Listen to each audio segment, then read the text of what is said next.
In the midst of life's chaos, how do we find inner peace? Keiosha shares her journey of embracing calm within the storm. Welcome to Authentic, where real stories meet real hearts. This is your sanctuary. A space for truth, transformation, and tender conversations. Here, we unmask the pressure to perform and lean into who we really are. Whether you're searching, healing, or rising, we see you. You are allowed to look good, feel good, and leave this space feeling bold. So, take a breath, be still, and come home to you. This is Authentic. Keiosha Cousins is a woman shaped by resilience, faith, and purpose. Born in Jamaica and raised in the Cayman Islands, from the age of 8, her journey has been one of growth, discipline, and learning how to find peace within the chaos. At just 15, she stepped into the legal field, building strength early and carrying the discipline into her role today as a legal assistant, while pursuing her Bachelor's of Science in Psychology with a minor in Human Resource Management. Driven by her love for people, Keiosha is also an entrepreneur, co-founder of Gridline Architects, and the owner of a home-based travel agency, creating opportunities through vision and independence. Creativity became her refuge after the loss of her grandfather, using music as a way to heal, reflect, and find stillness in difficult moments. Grounded in faith and guided by gratitude, Keiosha moves forward with confidence, surrounded by a small, meaningful circle. She represents discipline, purpose, and authenticity. This is Keiosha Cousins, and this episode of Authentic is finding peace within the chaos. Welcome to another episode of Authentic. I'm your host, Rayon, and I want to say thank you so much for joining us for another episode of Authentic, streaming on CMR TV. Remember to follow the show, follow me on social media at Coach Lorenzo RF. Today we have a very special interview and I have very special guests with me. Hi everyone, I'm Keiosha Cousins and I'm so excited to be here. Thank you, Keiosha, for joining us today. It's going to be a very impactful interview. Today we're talking about finding peace within the chaos. And I know you're probably wondering what in the park is going on. We're in the lovely area of so much again for joining us for Authentic, and thank you so much for being here. So my first question to you is, who is Keiosha Cousins in your own words? Well, if I'm being honest, I think personally I'm just so complex. I couldn't put it into words. I have different phases. So say I give you an answer now, next month you might get something different. So you're interchangeable. Yes. All right, multifaceted queen. All right. But what I can say, I know that I'm very ambitious. I'm overachieving. Love it. I have a fear of disappointment. So that's rational. Yeah. But overall, I'm just a very empathetic person. Okay. Yeah. Amazing. And my second question to you is, what has been the biggest moment of chaos in your personal journey recently? Because we're talking about finding peace within the chaos. So what would you say? If I'm being honest, this year a lot happened. I started a business, I got married, I left UCCI to actually join UWI and start my bachelor's. And it's through all of that, I lost so many friends, and I don't know if I know it's definitely not something I do, and I know people grow apart, but it's just it's people who I thought would support me, or you know, through all of this, probably 2% have truly stuck with me and motivate me. But definitely just starting everything, it was new, so it was scary. I mean, UWI is a completely different ball game. Oh yeah, that's a totally different ball game. So my degree is online, so I have to have a lot of discipline. The discipline to actually follow through, yeah. Yes, and just through everything, even with getting married, people who I thought, as I said, would be there weren't. So I'm just learning to continue my life. I'll touch a little bit on that, because even for me, starting my own personal journey and even starting Authentic, I mean, Authentic is a whole totally new ball game. Yeah. It's about healing, it's about health, it's about mental wellness and all that. And especially in the Black community and young people, we don't really talk about those things. True. And I get it, it could be a lonely and a scary route. And the funny enough, I do my online content, and I did a video talking about when you see certain signs, life is actually revealing certain things to you. Yeah. And what I would say to you is, you're vibrating at a higher level. And life has this way of eliminating low vibrational people. No shade, I don't know who you are. Eliminating low vibrational people for you to go to that next level. It's almost like a balloon, and it has those weights on it. And in order for that balloon to actually transcend, you have to release the weight and, you know, soar to higher height, new heights. But trust me, the lesson is in the journey. And also sometimes you're going to a higher and a better place. But I love that. I love that for you. Commendations. When I see young people doing their thing, I'm telling you, I lift my hats off to you. Thank you. Very proud of you. Continue doing your thing, and especially as a young Black female, girl, go on do your thing. Okay, so my other question is, how did you find peace and grounding yourself during that time? Well, I mean, as I said, I'm very ambitious, and I know what I want out of life. So while friendships and, you know, external relationships is great, no one is gonna do anything for me. So I can't really let that like determine or delay then the goals I have for myself. So it was hard, but I'm just like, I'm talking friendships of over 5 years. Oh, wow. So I just had to tell myself, you know, I'm gonna do this whether or not this person is here, because at the end of the day, I'm the one living my life. And if 5 years from now I'm not where I want to be, I'm the one that's gonna have to sit with that. Agreed. And even with Yui too, I mean, it took a lot, like showing up to classes when I could just be lying in my bed. But I'm just like, I'm paying my money for this, and two, I started this degree for a purpose. Like my whole big endgame master's in psychology and a lot of other masters accompanying that. I want to start like a organization that has like different services, legal services, mental health services and stuff like that. And I can't do that if I'm not educated enough. So I had to choose then between external relationships, partying and everything, and discipline. And I just chose discipline. So I see that is beautiful. A lot of young people, us, you know, a lot of us learn vicariously, let's be honest. And then some people are more into the groupthink mentality. yeah. No shade, monkey see, monkey do type of thing. You have to be sensitive. Monkey see, monkey do type of thing. And I think one of the things that you said, which is so beautiful, is that you had to make that radical acceptance. You know, you have to come to some point in your journey where you had that epiphany, and you kind of realize, like, I ain't getting no older. Yeah. And also, too, based on the resources and the cards that you've been dealt in life, you have to choose different. Yeah. Some of us are not born with a silver spoon. Some of us are not privileged. We have to work. We have to put the work in, and the investment and the sacrifice. You have to start when you're early and when you're young. I keep telling people think their 20s is for the partying and the wasting of time. It is to learn, and it's to gain experience. But also, you have to invest in your future self. Yeah, for sure. You have to invest in your future self. And throughout history, how many times we have seen people party and all of this, and then when they get older, what is the story?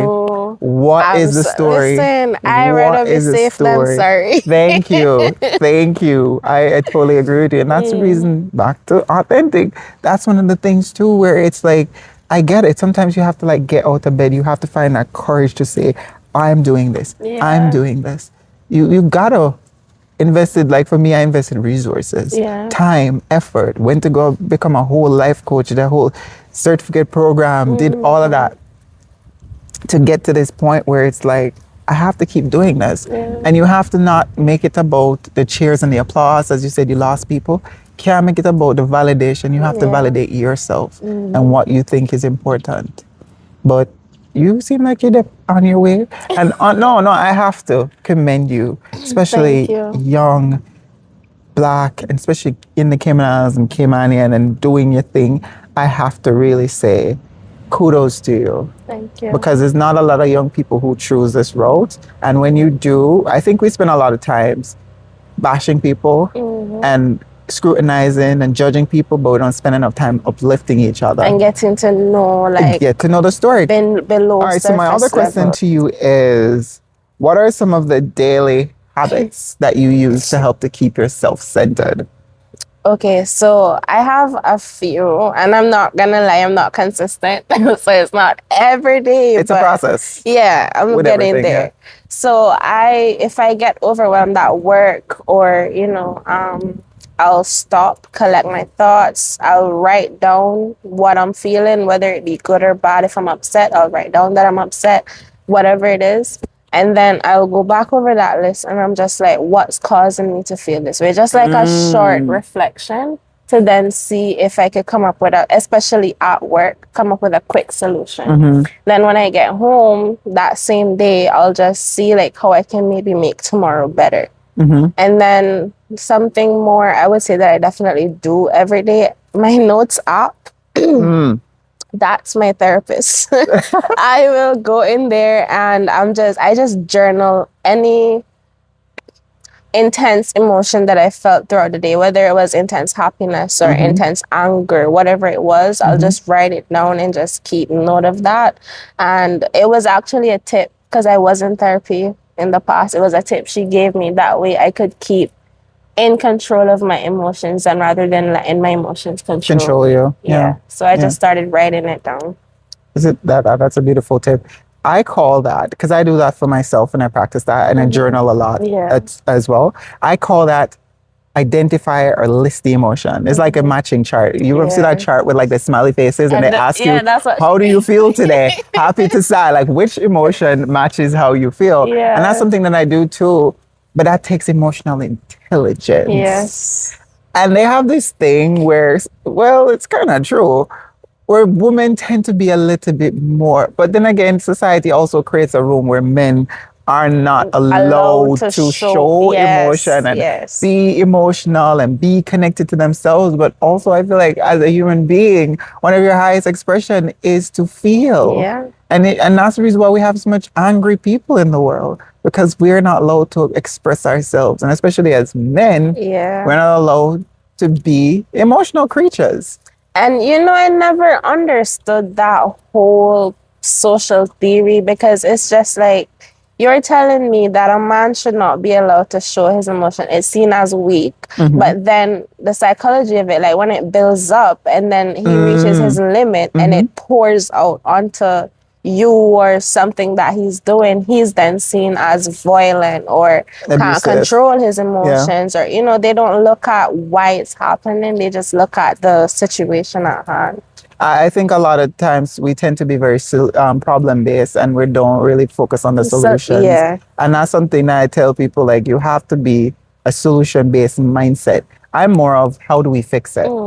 Okay, we have a problem, let's not complain about it. Let's strategize what are the next steps. And also social conditioning, I think even with Hollywood, just interactions, culture, norms. A lot of times men are placed in the position of being the protector, being the guider, and it's almost as if people, the emotional part of it is just not there. It's just not needed.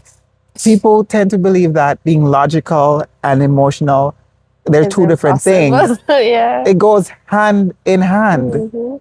Because also you have to be able to have a level of discernment and listen to your intuition and also guide you. It's not like God make woman with emotions and man just don't have none. Exactly. It's not like it's a software and then you could uninstall that part of them. It's a part of who you are. It's a part of who you are, and it's a part of your whole DNA structure. You know, you just have to know how to regulate it. Yeah. It's not about having emotion, but it's the regulation of emotion. But that's a whole can of worm, and we could talk about that from today till tomorrow. And maybe I'll invite you back for another episode, and we could definitely talk about that. So, my other question is, how do you protect your creativity, your purpose when life gets overwhelming? Because you talk about the emotional regulation, you talk about all those practices. So now when life gets overwhelming, how do you protect your creativity? Well, I have this one friend, and all right, so I'm very like, I'll write songs if I'm down. I actually wrote a song when my grandfather passed. I'm very like artsy. So if life is like to the point where I'm not like, I don't want to write anything, I'm just fed up, I don't know how, I'll just turn it into a song. Or I have this one friend I can call, she'll pick up even if it's 2 a.m. in the morning. I'll call her, let her know how I'm feeling, and she'll just like do random checks throughout the day to ensure that, okay, I'm staying on track. Like, I do acknowledge my emotions, but because of past experiences, I've learned to like not let it determine how I view the world. Like, there's this saying, two people can go through the same day, have the same experiences, and remember it differently because of what's going on internal. So I try to just stay objective. If I'm upset, if I'm sad, I try not to let it determine how I view what's going on, you know, and I protect all my creative thoughts, all my goals, everything I'm doing. By just not telling anyone. You know, the funny thing you said that there, I've heard about this 90-day rule where once you're working on something, within the first 90 days, you keep it to yourself. You know, you don't tell anybody about it. You work on it. And when that 90 day is over and you've obviously compressed yourself in it, you understand, you know, you feel comfortable, then you share. But that is so true. I believe in that too. A reason I say that too is like, let's say you're just starting something out, right? You're not fully, you don't know much about it. Yeah, you're still working on the logistics. Yeah. And you go and tell someone who don't see your vision, who don't understand where you want to go, the fear that's in their mind is going to be projected onto you. Exactly. And then you're going to start doubting yourself. Should I really do this? Can I actually do this? And me, I'm the type of person, I will jump and then on the way down, decide how I'm gonna land. Yeah, you see, I think that's a creative. I think that's a creative trait because I'm the same. I'm very. Let me start and we'll figure it out. I have this thing. I said it to someone I was helping the other day. Everything is figure outable, and I don't even know that is that a word. Everything is figure outable because you take the leap and then I mean, nothing that currently that we're doing and we're seeing has never been done before. It's done before. It's just recreating it and reinventing it. So I could promise you and assure anybody, if you're actually thinking about that idea, you're thinking about starting that business, you're thinking about taking that leap, do it. You'll figure out the details when the time comes. But you have to harness on that moment because it's almost like a burst of energy within that moment, and you're just not sure when that's gonna come back. It's almost like a moon cycle. You don't know when the next full moon gonna come, so you better go. You better go, and you figure out the pieces along the way. But that is beautiful. But you see, it goes back to again. I have conversations with women, and it's just so different. And as again, society creates that room for women to be emotionally intelligent, for women to prioritize, you know, their needs and wellness and attention and mental health and pour into themselves and self-development. I'm not saying those resources not available to men, but it's not advocated for as much. Not advocated. And that's kind of why I'm so determined to start an actual, like, you know, mental health hub with, as I said, legal services and all of that. Not just for females, and it's not going to be branded as something where females feel comfortable. Because a lot of time, like, as you said, men, they're just not given the opportunity. So then when they get older, they don't know how. Like, even if you should say, allow them to now express their feelings, it would be an uncomfortable situation. It will definitely be a rabbit hole. Yeah. They have this theory where, and they have this theory where they speak of habits and character trait. It takes a man 25 years to have that predetermined character traits and habits and whole concept of who he is, because the frontal cortex in their brain becomes fully developed. At that time, yeah. And I think a lot of times with that, my belief is sometimes when men get to that certain age and they've already have this predetermined and pre-programmed, concept of who they are and type of habits, it's very difficult for you to try. What do I say? You have a tree in the tree from it young. Yeah. You can't, but you can break the tree. And that's and that's a disaster. So I think it's a lot of that too. And as you said, the advocacy is not there. Yeah. The resources also are not readily available. And also I think sometimes a lot of men, for me personally, and not just men, but people, I think as humans, we have this thing where, I've made it, I reach. Yeah. I don't care about nobody else. Yeah. I've made it, I'm good. So why should I advocate for the other person? But we should remember that no man is an island. The earth literally has 8 billion people plus at this point. God never make one person, sorry. He had 2 people. Yeah. It happened that we procreate and now we have the whole the population. It simply means we need each other. Just like everything else, the trees, the air, it's a symbiosis relationship. Yeah. And as humans, I think we're so disconnected to forget that we need each other. We are a brother's keeper. Each one teach one, each one help one. And it's when we reach our hands out and touch the other person and show them that there is a different way. There's a different way. And that's why you should tune into Authentic. That was not a plug, by the way. But no, it's true. It's true. I just sometimes I just feel bad, like when it comes to men and mental health. And then there's also the stigma. Like, listen, we could go on and on about this, like for days. Yes. The stigma behind it, that's what I want to break. I want to clear that. That's a goal for me. I love that. A young lady with a vision, with a mission, with ambition, and she's doing her thing. Keiosha. Wait, did I get that wrong? Yes. No, you said it kind of correct. You see, I would just be butchering this girl name all this time. It's Keiosha? Or Keiosha? Or Keiosha. Keiosha. Yeah. You see, I should remember that because I keep saying kimono. So, okay. Keiosha. Yeah. My apologies. All right, so the big question which I ask everybody when they come onto the show, what does authentic means to you? It wouldn't be an authentic show if we didn't ask that. True. All right. To me, to be authentic means to just, one, accept where you are in life, even if it's not where you want to be. Don't try to compare your timeline with someone else's, because I'm a firm believer in nothing don't happen before time. So, just stay true to who you are in the moment and accept yourself, because if you don't accept who you are, you cannot expect anyone else to accept you. That's first and foremost. So just to be authentic to me just means know where you are and know where you're going and just be content with it. All right, girl. No, listen, couldn't say it any better. Work on your authenticity today. All right, so I want to ask you, because we're in the Cayman Islands, and we know how the Cayman Islands community is. It's a small group of people, small community. And I want to ask you a little bit about, your life in the Cayman Islands, growing up and centered around that. So my first question is, how has growing up in the Cayman Islands shaped the way you handle stress and finding peace? Okay.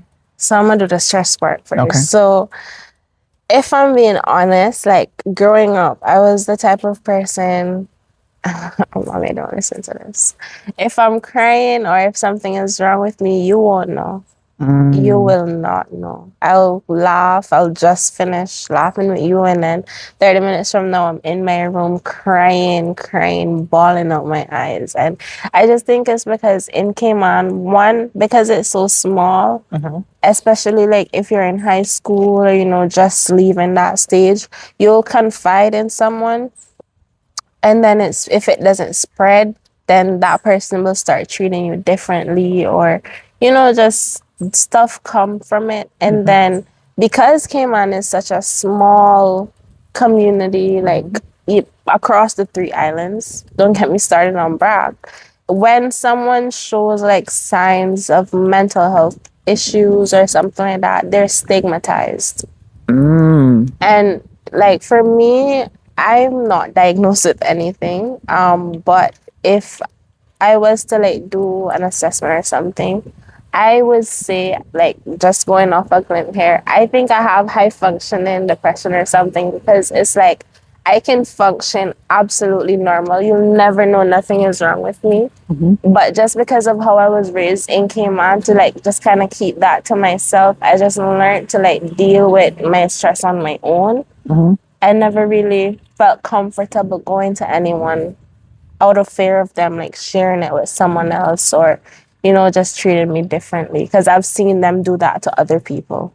So, Yeah, I think that's such an interesting topic, and that's one of the reasons too why I started Authentic, because I mean, I'm not originally from here. I've grown all my years in Jamaica, and I'm an introverted person, but I'm also an extroverted person. I'm a life of the party when it needs to be. Yeah. But also I've been a loner for a very long time in my life. And one thing I could say is it has given me the skills to be self-sufficient, be self-preserving, to understand my humanity and also understand the humanity in others. But leading back to my question that I asked you and your response is, one of the curiosity that I have is to navigate the community and the social interaction of the young people, because as you said, a lot of people will suffer in silence. And Authentic is created to create a community where people feel comfortable sharing, like-minded people who feel like they just don't fit in. They don't have nobody to talk to. They just don't know where to go. Unauthentic, it's a group of close-knit people who understand that we all go through things, and we all need somebody to be there for us. And I want to create a platform and a doorway so people could walk through when they're ready to know that it's okay to not be okay. It's okay to have mental health issues. It's okay to be depressed. But the point is, how do we fix it? Yeah. So we're not staying in the dark rooms, not cutting you. We're not staying in the dark rooms. We're not isolating. We're not self-sabotaging. We are supporting each other, and we are taking the proper steps to get to a better place. Yeah, I agree with that so much. And it brings me to like the second part of the question: how has growing in the Cayman Islands determined how I found peace in troubling times? I don't think really Cayman has anything to do with it, but maybe it do. Me and my sister were like really, really, really close, even though she's like 3 years younger than me. And sister is here by the way, playing mini director. I don't know. I would just have her when we were small, she would always, like, nothing bothered this little girl, like, nothing at all. And then I would always be the emotional one. So I'm just like, well, if my little sister, if it's not bothering her, why is it bothering me? Oh. And I just kind of changed my perspective on certain things, and we would talk about it, and, it would just kind of give me a different perspective on viewing a situation. Yeah. That's beautiful. But as I said, it goes back to what I said. No man is an island, and we all need each other. And it's so great. And sometimes people make it about age. They have to be older. Yeah. But if you could have seen that in your own sister and took a page from her book, we know that Cayman is a small community, but full of opinions, as you mentioned. How do you stay grounded while navigating? Yeah, I think I said something about this earlier. Like, with Cayman, if you tell anyone, and I mean friends, family, anyone, what you're working on before you started or before you reach a milestone in that goal, you're setting yourself up for failure. Because you're inviting opinions, and this is something I've seen. Like one of my friends, she was here, she had a nails business. No one in Cayman wanted to book with her. As soon as she went to Jamaica, her business kick off. She has like a lot of clients in Jamaica, and it's based on UE campus. You know, all them college girls. They'll be doing that thing. Yeah. So now everyone in Cayman is actually reaching out to her, asking when she's coming back on island so they can do their nails. So the thing is, in Cayman, you don't really have that support until you've reached a certain level.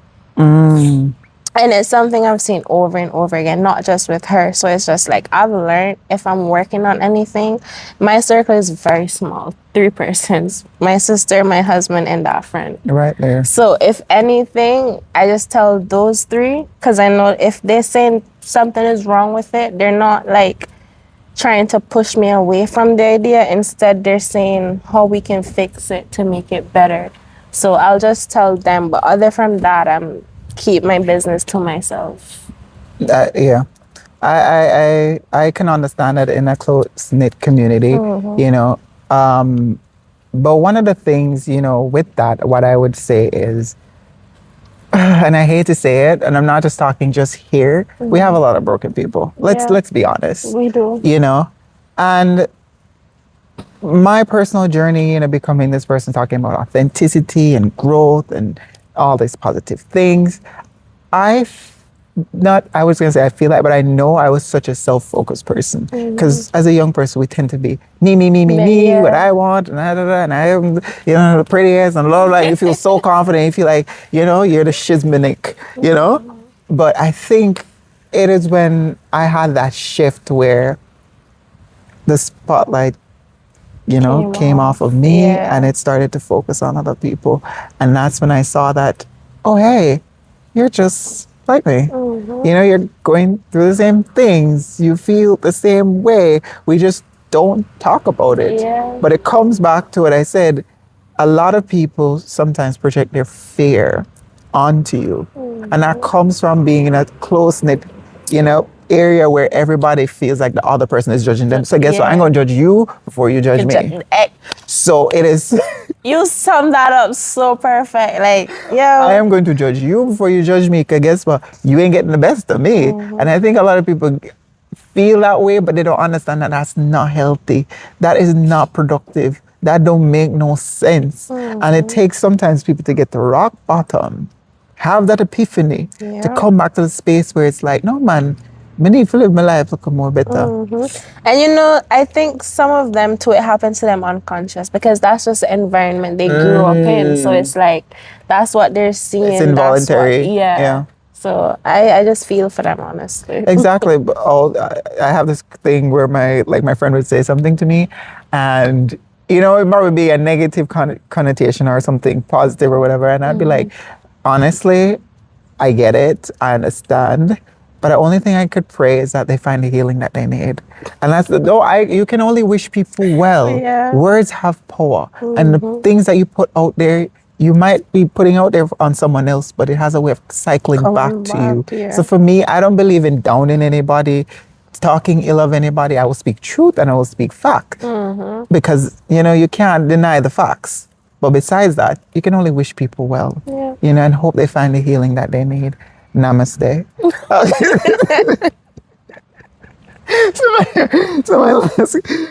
So my last question to you is, and my final question, we had such a lovely interview and I want to say thank you so much for joining us. Thank you, sis, behind the camera for joining us as well.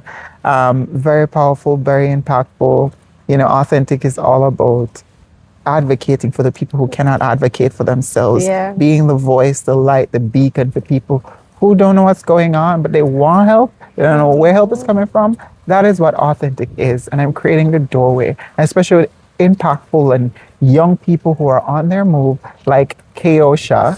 Please, correct. Thank you, who is doing her thing. So my final question to you in closing is, what message, I want you to look right on the camera right there. Okay. And I want you to tell me, what message would you give young Caymanians who are on their journey, who want to take that leap, who want to heal, who are grappling between peace and chaos? Okay. I want you to look in the camera and I want you to give a final message to those young viewers that are looking and watching. So first, I want to say, stop falling for the propaganda that you have your whole life ahead of you. Just because you're in your 20s and you're young, no. Listen, as you blink, you're 30-something. Start whatever you want to do now. Heal now. Don't let trauma pass down. You have your kids, you didn't deal with what you need to deal with, and it's generational trauma. Like, break it. Go get your education, and I want you guys to stop romanticizing leaving school early and settling for a minimum wage job. Like, I personally believe if I see someone with it, that means it is possible. You could have been white, black, Chinese, French. From you have it, that means I can get it as well. So stop thinking you have your whole life to go get something and get it now. If the worst case scenario, you get all your education, get the highest paying job young, you have the rest of your life to travel, spend time with your family, do what you want. Why you gonna waste the most precious time, the time when you're actually young, when your mind is working properly, you not have no disease, no nothing, and you're gonna waste that on partying, drinking, poison in your body, when you cannot put it to something useful where it actually benefit your future and the economy of your country. So my advice is just to start. If it's a business, start it. If you want to go back to school, get a degree, do it. If you want, and one last thing too, even if you're content with your job, right? Because I'm very content with mine. Still start something of your own, because until you do, you're just working to make someone else richer.